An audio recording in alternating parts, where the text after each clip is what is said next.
सभी दर्शकों को सादर नमस्कार है। आज हम मौजूद हैं कमशार घाटी में स्थित मां भद्रकालिका के प्राचीन पावन स्थल पर। यह दरबार प्राचीन काल से आस्था व भक्ति का अलौकिक संगम है। कमशार क्षेत्र के अलावा दूर दराज क्षेत्रों से भक्तजनों का यहाँ आना जाना लगा रहता है। आज इस पावन दरबार में, इस क्षेत्र में शिक्षा जगत की विराट आध्यात्मिक विभूति रहे, जिन्होंने इस क्षेत्र को विकास की एक नई गति दी। शिक्षा के क्षेत्र में जिन्होंने अद्भुत कार्य इस क्षेत्र में किए हैं। मैं सीधे आपको मिलवाता हूं ऐसे विराट शिक्षा जगत की विराट हस्ती से, श्री धामी जी से। धामी जी, आपका बहुत बहुत स्वागत है। सबसे पहले हमारे दर्शकों को आप अपना परिचय देने की कृपा करेंगे, अपना नाम बताने की कृपा करेंगे और अपना गांव बताने की कृपा करेंगे। बहुत बहुत धन्यवाद पंजी, बहुत बहुत धन्यवाद। मैं मोहन सिंह धामी जी।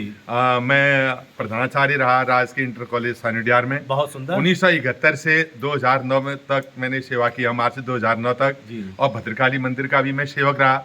मैंने यहाँ के लिए भी थोड़ा बहुत काम करने का प्रयास किया, लेकिन मैं वो काम नहीं कर सका जो हमारे विद्यार्थी रहे आदरणीय श्री योगेश पंजी ने किया, और आपका सहयोग विशेष रूप से मिला। यहाँ की संस्कृति, यहाँ की सभ्यता और माँ भद्रकाली के जीवन चरित्र को विस्तार करने के लिए आपने जो कार्य किया, मैं रमा पंजी आपका बहुत बहुत प्रणाम करता हूँ। धन्यवाद। आपसे एक चीज और जानना चाहेंगे इस क्षेत्र के बारे में कि ये कमशार घाटी में विकास के लिए आपने इस रोड के लिए सुना है कि काफी संघर्ष किया, तो थोड़े संघर्ष की वो पुरानी यादें थोड़ा सा हमारे साथ साझा कीजिए। ऐसा है कि इस सानिडियार में ये रोड नहीं थी, कांडा से आगे को रोड नहीं थी जी। तब शोभन सिंह जीना जी पर्वतीय विकास मंत्री हुआ करते थे जी। हम लोग यहाँ से डेलीगेशन ले जा करके पर्वतीय विकास मंत्री जी के पास कितनी बार गए, कांडा गए। उसके बाद कमशार में जो है आमरण अनशन हुआ। अच्छा। श्री नारायण सिंह रावत जी और कृपाल सिंह रावत जी वहाँ आमरण अनशन में बैठे, 8 दिन तक आमरण अनशन हुआ। अंत में अधिकारी लोग आए पीडब्ल्यूडी के, उन्होंने आश्वासन दिया कि ये रोड होगी, तब इसका सर्वे हुआ और तब ये रोड धीरे धीरे आगे बनी। बहुत लंबी कहानी है, संक्षेप में बाकी अच्छा गुरुजी, आप ये बताइए, जब आप क्या नाम कहते हैं इन क्षेत्रों का दौरा करते हैं, तो आपको पुराने दिनों में कौन से ऐसे विशेष व्यक्ति हैं जिनकी आपको यादें आती हैं या जो आपसे अक्सर अभी भी मिलते हैं, तो उन लोगों के बारे में आप क्या कहना चाहेंगे? पंजी, ऐसा है कि बहुत सारे व्यक्ति हैं इस क्षेत्र के जिन्होंने इसके लिए काम किया, इस मंदिर के लिए काम किया, इस क्षेत्र के लिए काम किया। श्री नारायण सिंह रावत जी, श्री शोभन सिंह रावत जी खाती गांव वाले हैं। अच्छा। उन्होंने तन मन धन से साथ दिया इस मंदिर के लिए ही नहीं, खंडनाथ के मंदिर के जीर्णोद्धार के लिए, चंदे के लिए, घर घर जाने के लिए, आने के लिए पूरा तन मन धन से सहयोग दिया। किशोर पांडे जी हैं सानिडियार के, खड़क सिंह धामी जी हैं जी, और भी बहुत सारे लोग हैं इस क्षेत्र के। मैं किस किस का नाम कहूँ, पूरा सहयोग दिया। हम लोग राव से माणा दिघोली इस मंदिर के चंदे के लिए गए। उन दिनों पैसा कम था, कोई 10 रुपया देता था, 50 रुपया जिसने दे दिया तो बहुत होता था। 10 रुपया 20 रुपया करके पैसा इकट्ठा करके हमने जो कुछ भी कर सकते थे इस मंदिर के लिए किया, लेकिन वो कार्य नहीं कर पाए जो आज आप लोगों ने पंजी ने आपने इसका विस्तार करके कितना अच्छा आज भव्य मंदिर बन गया है। और अब जो है इस निकट भविष्य में इसको जो है ये क्या नाम कहते हैं और मानस मंडल से जोड़ने के लिए पंजी जो प्रयास कर रहे हैं, मैं समझता हूं कि वो प्रयास आप लोगों का सफल होगा। आपने इस मंदिर को काफी हाईलाइट कर दिया पंजी। आपने इस भद्रकाली मंदिर की जो संस्कृति की जो भद्रकाली पुस्तक लिखी, उसने अपार जो है व्यापक समर्थन प्राप्त किया, लोगों को जानकारी प्राप्त हुई मां भद्रकाली के बारे में। लिखा वो सब आपका स्नेह था, जो आपका सहयोग था, शब्द सब आपके थे, भाव सब आपके थे, मैं तो केवल निमित्त माध्यम था। फिर भी आपने बहुत अच्छी बात कही कि किस किस का नाम लूं, सब नाम आप में समाते हैं, इसलिए समस्त जन समुदाय की ओर से मां भद्रकाली को ही शीश नवाते हैं। बहुत सुंदर बात की आपने, धामी जी का जिक्र किया, और धामी जी इस मंदिर के प्रति बड़े समर्पित हैं और हमेशा समर्पित रहे हैं। जरा धामी जी से मैं अनुरोध करूंगा कि हमारे दर्शकों को अपना परिचय देने की कृपा करेंगे। मैं खड़क सिंह धामी, बहुत सुंदर, ग्राम चौनी का निवासी हूँ। बहुत सुंदर। इस मंदिर कमेटी के 2015 में जब हमने यहाँ कमेटी का गठन किया तो इसका रजिस्ट्रेशन किया, तब से हम लगातार अभी तक भी ये मंदिर समिति के कार्य में लगे हुए हैं। हमारे मुख्य श्री योगेश पंत जी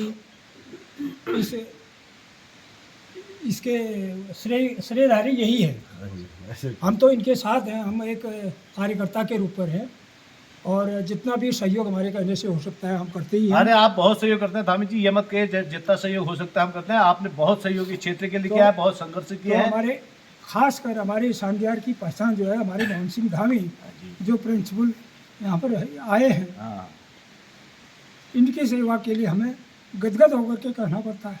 बहुत आपके भाव बता रहे हैं कि वास्तव में प्रधानाचार्य जी का जो इस क्षेत्र में सहयोग रहा है वो बड़ा अतुलनीय रहा है अतुलनीय आपके। रहा। ये बहुत विशेष बात ये है। बहुत ऊंची बात है कि हम तो इनसे सीखे हुए हैं। वैसे भले ही मैं उम्र में इनसे बड़ा हूँ और रिश्ते में भी बड़ा हूँ, लेकिन जो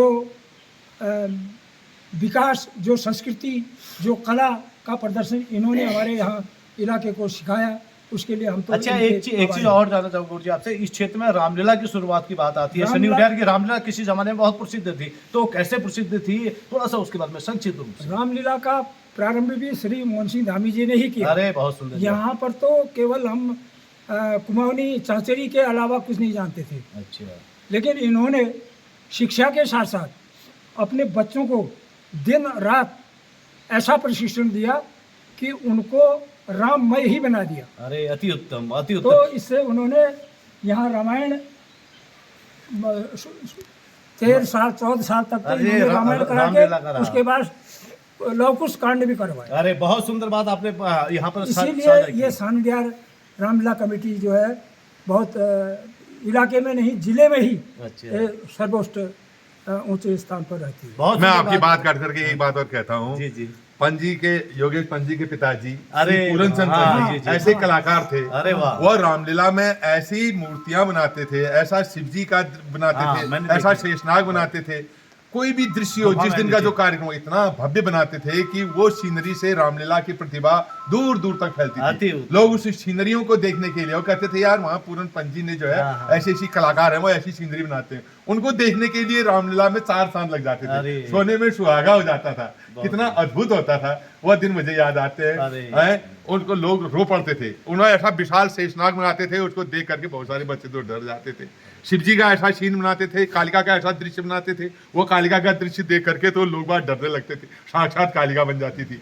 वो मेरे हृदय में है और उन्होंने अपना जो समय दिया था इस रामलीला के लिए, उसी का फल है कि आज उनके बच्चे भी फल फूल रहे हैं, उनके बच्चे उन्नति के प्रगति के मार्ग में हैं। और उस राम की कृपा है, जगदम्बा की कृपा है कि उनका बच्चा योगेश आज अच्छे मार्ग में लगा हुआ है, समाज का कार्य कर रहा है। व्यक्तिगत विकास तो कर ही रहा है, जी, समाज का ही विकास उन्होंने कर रहे बहुत हैं, अच्छा। उन्नति कर रहे हैं, प्रगति कर रहे हैं, इलाके के विकास के लिए सोच रहे हैं।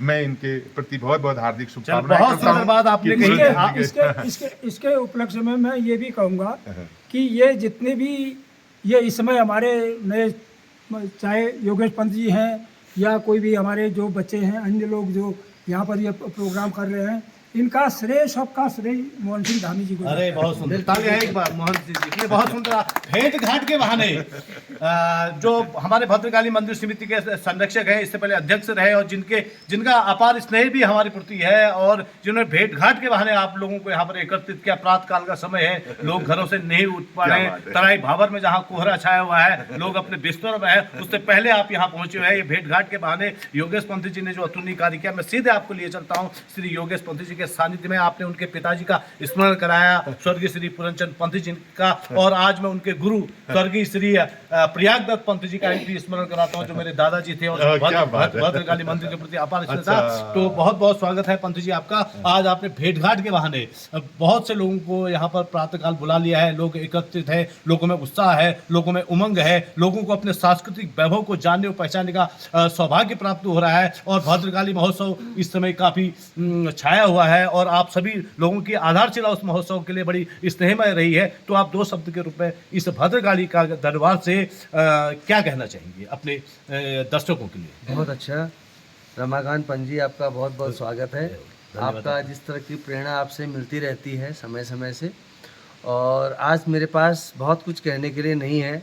आज हमारे पूज्यवर गुरु जी धामी जी यहाँ पर आए हुए हैं, और उन्होंने जिस तरह से बचपन की यादें और जिस तरह का जो बातें अभी बोली, अब मैं तो वही खो गया हूँ उन्हीं बचपन की बातों में। जब से रामलीला शुरू, मैं तो हुआ था बंदर बनने से शुरू हुआ था, सीता तक का मेरा पाठ रोल रहा था। 13 साल की उम्र तक यहाँ जब मैं लवकुश कांड हुआ था तब मेरी उम्र 13 साल थी। उस साल में सीता का पाठ करने के लिए मेरे को मिला था। तो अब ये तो आज की चीज़ें हो रही हैं, लेकिन जो आज से 40 साल, 49वां साल मेरे को चल रहा है, हम बात कर रहे हैं 40 साल पुरानी कम से कम, या 35 साल पुरानी बात होगी। तब की बातें आपने याद दिला दी, सब आज की बातें मैं भूल गया हूँ। जिस तरह का स्नेह, जिस तरह का प्यार आप लोगों का आज तक बना रहा है, जिस तरह की आपकी भावनाएं बनी हुई हैं क्षेत्र के प्रति, माँ का जो आपको आशीर्वाद मिला हुआ है और वो आशीर्वाद आप लोगों से हमें मिला हुआ है, वो स्नेह जिस तरह आज तक का मिला हुआ आगे भी हमें वो मिलता रहे। और इन्हीं शब्दों के साथ आप लोगों का बहुत बहुत धन्यवाद। मैं एक बात और कहना चाहता हूँ, मुझे पता नहीं था कि पगा के प्रयागराज जी आपके दादाजी हैं करके। मैंने उनके दर्शन किए हैं, मैंने उनके चरण छुए हैं। वो यहाँ आते थे गुफा में नीचे, अच्छा। यहाँ रात भर तपस्या करते थे। मैं सब छोटा बच्चा था। अच्छा। और फिर अश्विनी कुमार पंत जी, जो कि एक बहुत ही आध्यात्मिक व्यक्ति थे, उनकी पत्नी जानकी पंत मेरे वो आध्यात्मिक गुरु रहे। उन्होंने मुझे आध्यात्मिक की ओर प्रेरित किया। उन्होंने बहुत सारी पुस्तकें भी लिखी थी, मानसी, निर्धरणी आदि पुस्तकें लिखी थी। तो उनके साथ ये भद्रकाली गुफा में दुर्गति नाशन दुर्गा जय जय, काल विनाशन काली जय जय करके हमने रात भर शिव जी का मंदिर जहाँ पर स्थापित किया है मूर्ति, वहां पर हमने रात भर इसी केवल एक ही मंत्र का रात भर जागरण किया था, अखंड जागरण किया था। उसमें अश्विनी कुमार पंत जी थे और एक उनकी पत्नी जानकी पंत थी और एक मेरे पिताजी थे शेर सिंह धामी जी, एक मैं था। केवल 4 व्यक्ति थे। एक व्यक्ति कोई और था, मुझे ध्यान नहीं आ रहा। 5 व्यक्ति थे।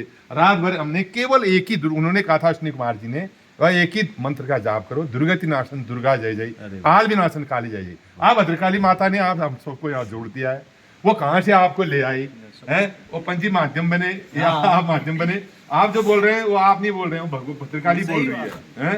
वो आपके बुजुर्गों का आशीर्वाद बोल रहा है। वो प्रयाग भटजी, वो प्रयाग पंजी बोल रहे हैं, उनके आप नाती हैं। माँ जगदम्बा आपको लाई है, हम आपको प्रणाम करते हैं। आपका बहुत बहुत धन्यवाद। ये जोड़ी में और सबसे पहले दर्शन हमें जोशी जी ने कराए हैं। जोशी जी हमें लेने के लिए पुल के पास आए थे, मुझे याद है आज। ठीक है। और आज के कार्यक्रम में उपस्थित हैं महराज सिंह, मेरा बेटा है। अरे वाह, ये महराज जी हैं, हल्द्वानी सीतापुर आई हॉस्पिटल में काम करते हैं। इनकी मिसेज हमेशा योग में आती हैं और सावित्री।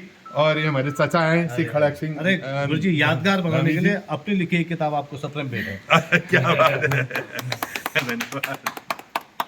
ये जोशी जी हैं, शेखर जोशी जी। आओ जोशी जी। ये शेखर जोशी जी हैं, पुजारी रहे हैं इनके पिताजी भी यहाँ के बड़े भक्त थे। और आप हो गया, पंजी हो गए, उनकी श्रीमती जी होगी, माता जी।